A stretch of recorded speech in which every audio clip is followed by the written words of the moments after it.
मैंने कई सारे वीडियोस भी देखे, बहुत सारे कंप्लेन भी देखे सर कि एक वीडियो कॉल आता है, अगर आपने उसको 2 सेकंड या 3 सेकंड के लिए भी उठा लिया, उसके बाद आपके पास कॉल आता है कि आपकी बहुत सारी तस्वीर बन गई, या फेसबुक पे जो फ्रेंड रिक्वेस्ट है उसको सेंड करते हैं, फिर वीडियो एडिट करके डाल देते हैं, तो लोग सामाजिक डर से फिर पैसे देने लगते हैं। टेक्निकल लैंग्वेज हम लोग ने सेक्सटॉर्शन के नाम से परिभाषित कर रखा है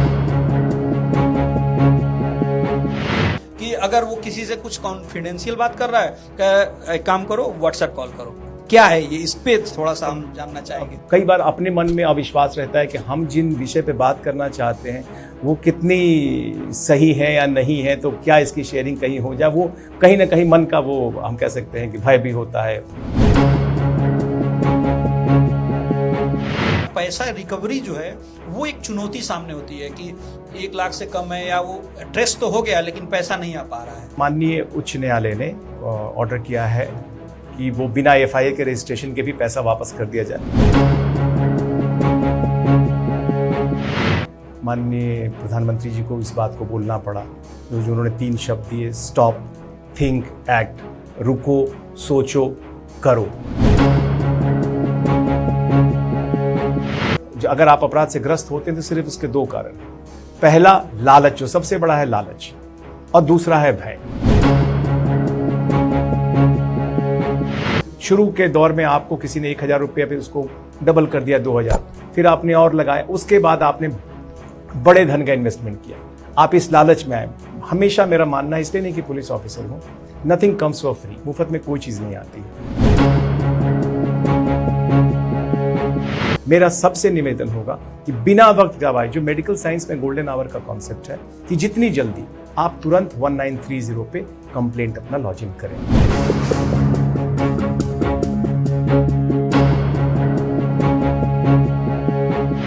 नमस्कार, मैं पवन सिंह सेंगर। इस वक्त हमारे साथ मौजूद हैं एडीजी साइबर विनोद कुमार सिंह। खास तौर से साइबर की दुनिया में, डिजिटल की दुनिया में जो अंधेरा है उसमें कानून की लौ जला रहे हैं ये, और खास तौर से उत्तर प्रदेश देश का सबसे बड़ा राज्य है, पॉपुलेशन सबसे ज्यादा है, चैलेंज सबसे ज्यादा इनके पास है, लेकिन सीधे तौर पे जानेंगे कि क्या दिक्कतें आती हैं और आम पब्लिक जो सोचता है, आम पब्लिक जो दिक्कतें फेस कर रही है, उसका निवारण कैसे होता है। तो सीधे एडीजी साइबर सर, किस तरह के चैलेंज अगर देखा जाए तो इस सिनारियो में आपके सामने आ रहा है? हम सभी इस बात से अवगत हैं कि आखिर ये जो चुनौती आई, अचानक ये चुनौती आई कैसे। अगर आप ध्यान से देखें, विगत कुछ वर्षों में जैसे जैसे डिजिटाइजेशन बढ़ा, हमने तकनीक का ज़्यादा से ज़्यादा प्रयोग करना शुरू किया। एक स्मार्टफोन है जिसमें सारी फैसिलिटी है, स्मार्टफोन पे सारी कार्रवाई हो रही है। साथ ही जो हमारी अर्थव्यवस्था है उसमें हमने धन का आदान प्रदान मोबाइल के माध्यम से, टेक्नोलॉजी के माध्यम से शुरू किया। उसी कड़ी में एक बड़े चैलेंज के रूप में साइबर अपराध उभर के आया है। जहाँ तक आपने उत्तर प्रदेश की बात की, भारतवर्ष में जो उत्तर प्रदेश की जनसंख्या है, उत्तर प्रदेश की जो साइज़ है, उसके देखते हुए साइबर अपराध के क्षेत्र में हम एक चैलेंज हमारे सामने बहुत बड़ा है, और उसको लगातार उस चैलेंज से सामना करने के लिए कार्रवाइयाँ की जा रही हैं। इसके 3 मुख्य आयाम हैं। सबसे पहला आयाम तो है जो ऑपरेशनल, जो कार्रवाइयाँ अपराधियों के खिलाफ सिस्टम को करना है कायदे नियम के तहत, उससे जुड़ा हुआ है प्रशिक्षण। हमको अपने आप को, जो हमारी पूरी व्यवस्था है, उसको इस चुनौती से लड़ने के लिए विशेष प्रशिक्षण, चूंकि टेक्नोलॉजी की बातें, ये सामान्य अपराध नहीं है। और तीसरा जो सबसे अहम है वो है जागरूकता।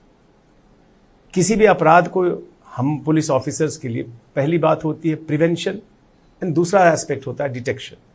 तो इस साइबर अपराध की चुनौती में जो प्रिवेंशन वाला पार्ट है, उसमें जनता का उतना ही सहयोग चाहिए, और सहयोग के लिए सिर्फ कह देने से नहीं होगा, उसके लिए जागरूक। तो जागरूक कैसे हो, तो उसके लिए लगातार कोशिश उसमें भी जारी है। मेरा आपके मंच के माध्यम से निवेदन होगा कि जनता अपने को ज़्यादा से ज़्यादा अलर्ट रखे। उसमें क्या सावधानियां बरतनी है आने वाले समय में? निश्चित तौर पे सर, यही मेरी भी जो लोगों से क्वेरी होती है, या लोग मेरे पास फ़ोन करते हैं एज ए मीडिया पर्सन की मेरे साथ फ्रॉड हो गया। अगर मूलतः देखा जाए तो अगर पॉइंट वाइज हम बात करते आगे चलें तो सबसे ज्यादा फ्रॉड कैसे करते हैं? क्योंकि रूप बदलता रहता है, एसएमएस के जरिए, फ्रॉड कॉल के जरिए, डिजिटल अरेस्ट आ गया है, तो तमाम सारे। लेकिन अगर मूल रूप से जाना जाए कि सबसे ज्यादा पिन पॉइंट हम किस विषय को लेकर के रहें तो हमारे साथ कम फ्रॉड हो सकता है? जो पूरा साइबर अपराध का जो ये विषय है, उसमें जो साइबर वित्तीय अपराध है, फाइनेंशियल फ्रॉड्स का जो आपने जिक्र किया, लगभग वो 85%, पूरे साइबर अपराध का 85% साइबर फाइनेंशियल क्राइम्स हैं, फ्रॉड्स हैं। जो कहानी अगर आपने देखा होगा, विगत समय में जामताड़ा फिल्म आई, तो जो कहानी पुराने एक समय में सिर्फ जामताड़ा जो झारखंड में जगह है वहां से बात हुई, आज वो साउथ ईस्ट एशिया तक जा चुका है। जो साउथ ईस्ट एशिया के 3-4 कंट्री हैं, कंबोडिया, लाओस, वियतनाम, म्यांमार का सर्टेन एरिया, वहां बैठ के तो उसमें लगातार वहां पे एक विधिवत, एक संगठित अपराध के रूप में वहां से चीजें हो रही हैं, जहां पर हम भारतीयों को लुभाकर, प्रलोभन देकर, व्यवसाय देने के लालच देकर, जिनके पास थोड़ी कंप्यूटर की जानकारी है, उनको वहां बुला के, वहां रख के, दबाव से या प्रलोभन से उनसे पूरे फ्रॉड की कार्रवाई कराई जा रही है।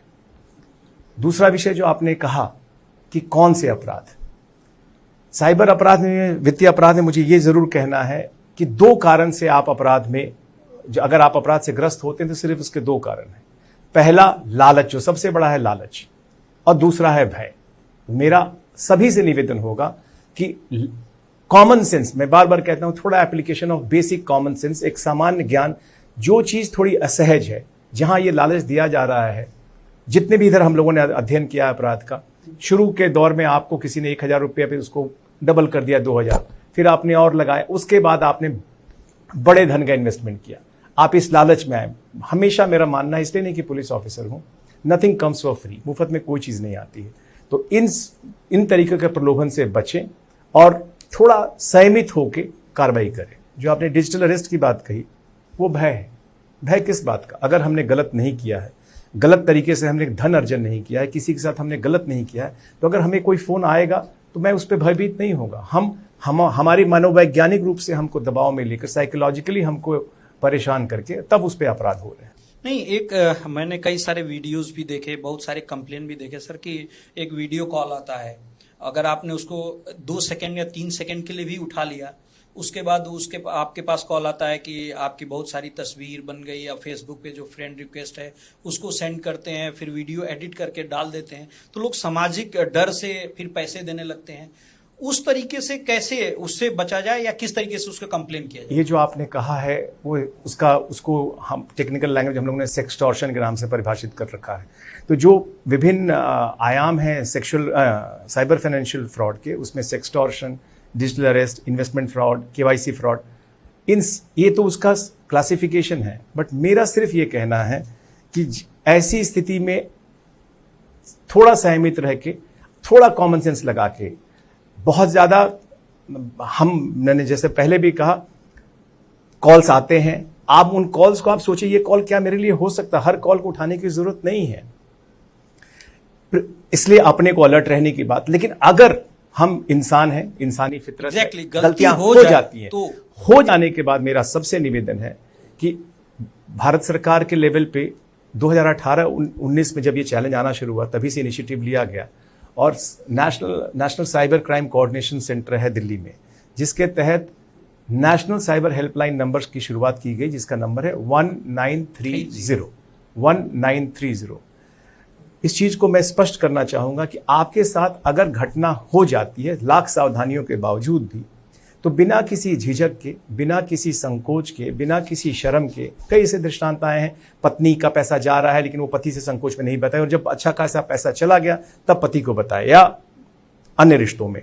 मेरा सबसे निवेदन होगा कि बिना वक्त गवाए, जो मेडिकल साइंस में गोल्डन आवर का कॉन्सेप्ट है, कि जितनी जल्दी आप तुरंत 1930 पे कंप्लेंट अपना लॉज इन करें।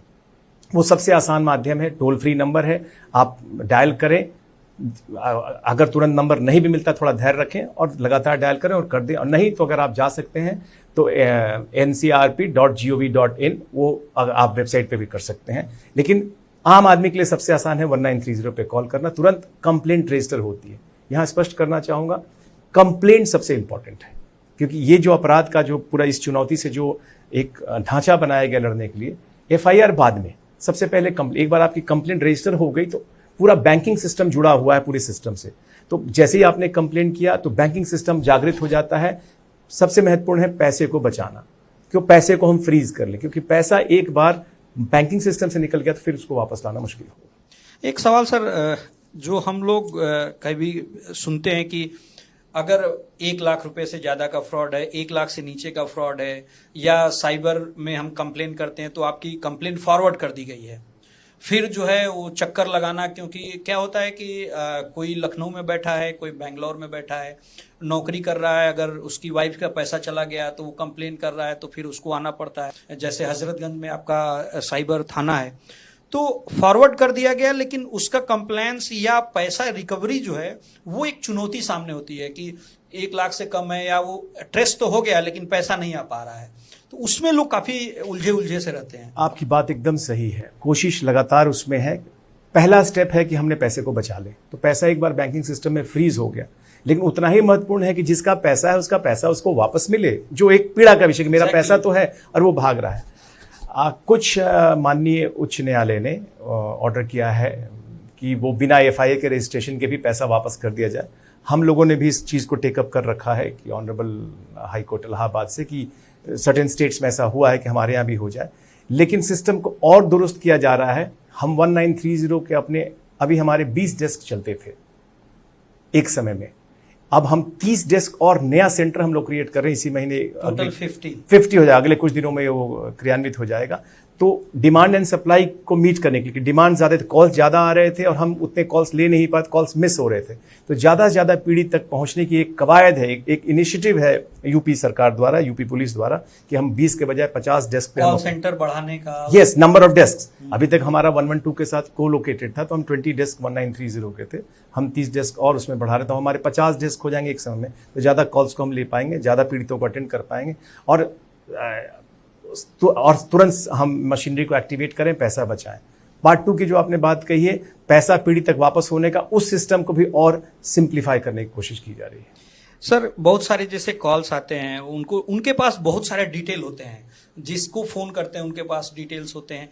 क्या हमारी मशीनरी उस लेवल तक है कि जो वो इंटरनेट कॉल करते हैं या ऐसे कॉल्स करते हैं कि उसको ट्रेस करना, उनका आईपी एड्रेस बदल जाता है और उनको ट्रेस करिए तो पता चलता है कि यहाँ से नहीं यहाँ से थे, जो कि एक तरीके से फिल्मों में दिखाया जाता रहा कि एक साथ 50 आईपी एड्रेस आपके कंप्यूटर पे दिखाई दे रहे हैं कि ये कहाँ से कॉल कर रहा है, पता ही नहीं चल रहा है।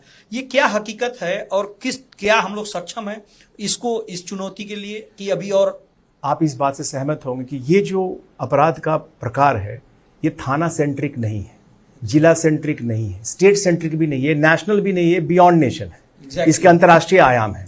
जैसे मैंने शुरू में बताया कि साउथ ईस्ट एशिया में बैठ के प्रॉपर बिल्डिंग बनी हुई है, उसमें एक समय में 500 लोग बैठे हुए हैं, उनको कंप्यूटर दी गई है, अलग अलग सिम्स दिए गए हैं, सिम की भी क्लोनिंग हो रखी है, तमाम बातें हैं, और वो करके वहां से पूरी कार्रवाई कर रहे हैं। जो हमारा नेशनल लेवल पे जो हमारा मेन हब है, cyber crime coordination centre of India, I4C जिसको बोलते हैं, गृह मंत्रालय के अधीन, वो हमारा नेशनल मदरबोर्ड है। वो लगातार उस पर वर्क कर रहा है, लगातार शोध हो रहा है, एक्सपर्ट्स लगे हैं कि चीज़ों को, अपने सिस्टम को, जो इस चैलेंज को काउंटर करना है, उससे कैसे और बेहतर से बेहतर हम रिस्पॉन्ड करें। साथ ही आप इस बात से सहमत होंगे कि ये जो पूरा विषय है, उसके लिए गृह मंत्रालय, स्टेट्स में स्टेट पुलिस और नेशनल लेवल पे गृह मंत्रालय, वो एक स्टेक होल्डर है। उसके अलावा mighty ministry of electronics and information technology जो मेन है, वो एक अलग स्टेक होल्डर, उनके लेवल पे लगातार कार्रवाई है। जो डिपार्टमेंट ऑफ टेलीकम्युनिकेशन है, जहां से सिम की पूरी बात है, वो अलग है। आरबीआई अपने लेवल पे आप देख रहे हैं, जो रेगुलेटर है बैंकिंग सिस्टम का, प्राइवेट सेक्टर बैंक से पब्लिक सेक्टर में, तो जो इसके स्टेक होल्डर्स हैं वो लॉ एनफोर्समेंट अथॉरिटीज, जो state police public national level पे, ministry of communication, department of telecom, ministry of finance, ministry of external affairs, जो अंतर्राष्ट्रीय लेवल पे, तो जितने भी स्टेक होल्डर्स हैं, लगातार सिस्टम में जो चैलेंजेस आ रहे हैं उसको कैसे हम कंट्रोल करें, हर लेवल पे लोग अपने लेवल से लगे हुए हैं कि कैसे हम फर्जी सिम को बेचने से रोकें। लगातार उस पर कार्रवाई चल रही है और हम उम्मीद करते हैं, अगर मैं अभी आपको बाद में फिगर्स भी दे दूंगा, जिस तरीके से चैलेंज को सिस्टम काउंटर कर रहा है, आने वाले समय में इस पे सफलता लगा। एग्जैक्टली, क्योंकि जैसे पुलिसिंग है तो ट्रेनिंग तो किसी और पर्पज से हुई, अभी भी जो पुलिस में भर्ती हो रहे हैं उनकी ट्रेनिंग अलग अलग सेक्टर्स में होती है, लेकिन ये हाईटेक लेवल की जो ट्रेनिंग है, तो क्या आप लोग आउटसोर्सिंग भी करते हैं या अलग अलग आईटी सेक्टर से जो लड़के काम कर रहे हैं, जो तमाम जानकारियां रखते हैं इस समय जेनजी के समय में जो तमाम सारी दिक्कतें आ रही हैं, तो उससे लड़ने के लिए पुलिसिंग व्यवस्था इनफ है या आप लोग और उसके अलग अलग प्रारूप पे भी काम करते हैं? आपकी बात बहुत जेन्युइन है। आप देखेंगे जो ये जैसे अभी 60,000 भर्ती हुई उत्तर प्रदेश पुलिस में, तो इसमें बहुत ही हाईली क्वालिफाइड लोग आए हैं। Exactly. जैसे मैं अभी हम लोग जो कॉल सेंटर ही खड़ा कर रहे हैं, उसमें हम लोगों ने एलिजिबिलिटी कंडीशंस बनाया कि जो बीसीए हो, जो एमसीए हो, तो हम फिल्टर करके वैसे लोग जो उस टेक्नोलॉजी ओरिएंटेड है पहले उनको लिया, फिर उनको हम कॉल सेंटर चलाने के लिए ट्रेन करें, तब वो बेहतर हमको दे पाएंगे। Exactly. उसी तरीके से जैसे ये जो चैलेंज है, हर थाने जो साइबर आज के तारीख में उत्तर प्रदेश में सभी 75 जनपदों में थाने हैं, साइबर थाने हैं, सभी इकाइयों में कमिश्नरेट हो या जिले हों, सभी थानों पे एक साइबर हेल्प डेस्क की बात है, तो उसको और हम लोग सिस्टमेटाइज करें कि उसमें कोशिश यही है, अब पूरा उस पर जोर है कि जो बेसिक ट्रेनिंग जिसके पास साइबर रिलेटेड है वही वहां तैनात रहें, ताकि आम आदमी को के लिए सुविधा भी दे सकें। कंप्लेंट लॉजिन करने से लेकर एफआईआर लॉजिन होने से लेकर विवेचना से लेकर प्रोसिक्यूशन। एक सवाल जो हम लोगों के रोज के दिनचर्या में है सर, कि रेगुलर कॉल किया, व्हाट्सएप कॉल करो, फिर कोई कहता है फेस टाइम कॉल करो, ये सेफ नहीं है, ये लाइन सेफ नहीं है, तुम फेस टाइम कॉल करो, वीडियो कॉल कर रहे हो तो तुम फेस टाइम वीडियो कॉल करो, या व्हाट्सएप वीडियो कॉल भी मत करो। पहले क्या था कि रेगुलर कॉल से व्हाट्सएप और फेस टाइम, तो ये अलग अलग जो लाइंस हैं जिसके रेगुलर बेसिस पे लोग आम बात करते हैं, तो वो नहीं करते हैं। ये मतलब क्या रेगुलर कॉल हम करते हैं तो क्या वास्तव में कोई सुन रहा होता है, या व्हाट्सएप कॉल कर रहे हैं उसको भी क्या ब्रेक कर दिया जा रहा है, क्या है? मतलब ये आम आदमी जो रोज हर व्यक्ति के साथ ये है कि अगर वो किसी से कुछ कॉन्फिडेंशियल बात कर रहा है, एक काम करो व्हाट्सएप कॉल करो, क्या है ये? इस पे थोड़ा सा हम जानना चाहेंगे। इस विषय पे मेरा बोलना बहुत उचित नहीं है। राइट टू प्राइवेसी तो है ही, आप देख रहे हैं डाटा प्रोटेक्शन बिल भी सरकार ने फ्लोट कर रखा है, उस पर कमेंट्स भी मांगे, अभी वो बिल अभी अंडर कंसिडरेशन है। बट इस बदले दौर में कहीं ना कहीं हम वो आपसी विश्वास की भी कमी हुई है, तो हम सब लोग कहीं ना कहीं चौकस रहते हैं, परेशान रहते हैं। बट ये मैं जरूर कह दूं कि बिना किसी के आपकी कॉल की रिकॉर्डिंग होती नहीं है। अगर हमको किसी के कॉल की अगर ये भी करना है, आप जानते हैं कि वो शासन से पहले अनुमति होती है, तब किसी के कॉल की टैपिंग होती है। तो सिस्टम रोबस्ट है, आपस की थोड़ी विश्वास की बात है और कन्वीनियंस की बात है, किसको कैसे कन्वीनियंट लगता है। हाँ, लगता है कि रेगुलर कॉल करेंगे तो रिकॉर्ड कर लेगा, ये कुछ ज्यादा है बजाय कि फोन पे रिकॉर्डिंग फैसिलिटी अब आ गई है। एग्जैक्टली। तो बहुत लोगों की आदत होती है कि हमेशा वो रिकॉर्डिंग मोड पे रखते हैं, और आप नहीं चाहेंगे कि आप किसी से नॉर्मल बात भी करो, आपको रिकॉर्ड कर ले, कल को बोले, क्योंकि हम जब बात करते हैं तो बेसिकली ये विश्वास का मैटर है, न कि फ्रॉड का। कि नहीं, ये विश्वास का मैटर है, केवल विश्वास का मैटर है, क्योंकि मुझे नहीं लगता है कि कोई सरकारी एजेंसी हमारी बात सुन रही है बिना वजह, या व्हाट्सएप कॉल ट्रेस। बिल्कुल नहीं। अगर हम किसी अपराध में लिप्त नहीं है, अगर हम पर किसी के ये नहीं है, वो प्रॉपर शासन से उसकी अनुमति होती है कि इनके फोन को हमको ये करना है, तब वो अनुमति होती है, तब किसी के फोन को किया जाता है, और उसके पूरे प्रूव करना पड़ता है, वाई, क्यों, किसका, ऐसा नहीं होता। तो इसलिए वो आम आदमी को तो हमें मिथ्या है कि एजेंसी, वो आपस के कोऑर्डिनेशन, आपस का विश्वास है। निश्चित तौर पे बड़ी बात यही है, क्योंकि जो रेगुलर बात हम लोग करते हैं कि आप व्हाट्सएप कॉल पे आ जाओ या फेस टाइम कॉल करो, ये आपस की बात है कि हम तुम्हारे ऊपर विश्वास नहीं कर रहे, तुम मेरे ऊपर नहीं कर रहे हो, न कि सरकारी एजेंसी इसको ब्रेक कर रही है या सुन रही है। कुल मिलाकर के अगर देखा जाए तो ये कहा जा सकता है एकदम, क्योंकि हम कई बार अपने मन में अविश्वास रहता है कि हम जिन विषय पे बात करना चाहते हैं वो कितनी सही है या नहीं है, तो क्या इसकी शेयरिंग कहीं हो जाए, वो कहीं ना कहीं मन का वो हम कह सकते हैं कि भय भी होता है। अगर हम खुली बात करते हैं तो मतलब कि अगर हम दो लोग आपस में बात कर रहे हैं, दोनों में विश्वास है, तो चाहे किसी भी लाइन पे बात करें वो बाहर नहीं आ सकती। नहीं आती बिल्कुल क्लियर, नहीं आती। निश्चित तौर पे बड़ी बात है। दूसरा सर, साइबर को लेकर के अब आपसे ज्यादा सवाल नहीं लेंगे। एक सवाल कि उत्तर प्रदेश में अभी अगर देखा जाए तो किस तरीके का चैलेंज आप लोग सबसे ज्यादा फेस कर रहे हैं आर्थिक तौर पे, क्योंकि जो आम आदमी है और कम पढ़ा लिखा है उसको एसएमएस के आप हमारा ट्विटर जो है या हमारा वेबसाइट आप लाइक करो तो आपको 10 पैसे मिलेंगे, कई सारे प्रलोभन दिए जाते हैं। तो जो गरीब तबका है जिनके अकाउंट में पैसा पेंशन का है या इस टाइप में जो कमा करके रख रहे हैं उनको टारगेट किया जा रहा है, क्योंकि ओटीपी एंड ऑल लेकर के लोग बहुत सावधान हो चुके हैं। तो सबसे ज्यादा चैलेंज अभी आप क्या देख रहे हैं उत्तर प्रदेश में? मेरा फिर से दोहराना यही होगा, आपको ध्यान होगा कि मन की बात में माननीय प्रधानमंत्री जी को इस बात को बोलना पड़ा जो उन्होंने 3 शब्द दिए, स्टॉप, थिंक, एक्ट, रुको, सोचो, करो। मैं उसको सामान्य जीवन से देखता हूँ। आप देखते हैं जब आप ट्रैफिक लाइट पे रुकते हैं तो सबसे पहले लाल बत्ती होती है, रुक जाओ, तब पीली बत्ती होती है, सोचते हैं, दाहिने देखते हैं, बाएं तैयारी कर, तब हरी बत्ती पे जाते हैं। जो मैंने शुरू में कहा उसी को मैं जस्ट मजबूती दे रहा हूँ कि जो भी लोग हों, चाहे ग्रामीण लोग हों चाहे शहरी लोग हों, ज़्यादा पढ़े लिखे हों कम पढ़े लिखे हों, थोड़ा सा चैतन्य रहने की बात, थोड़ा सा सावधान रहने की बात।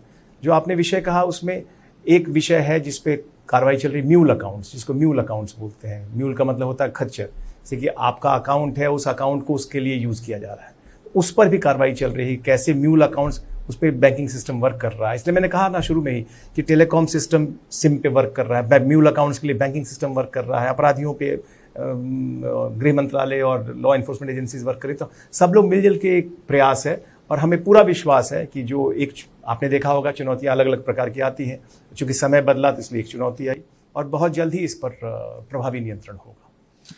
निश्चित तौर पे खास तौर से साइबर क्राइम को लेकर के जागरूक होने की जरूरत है।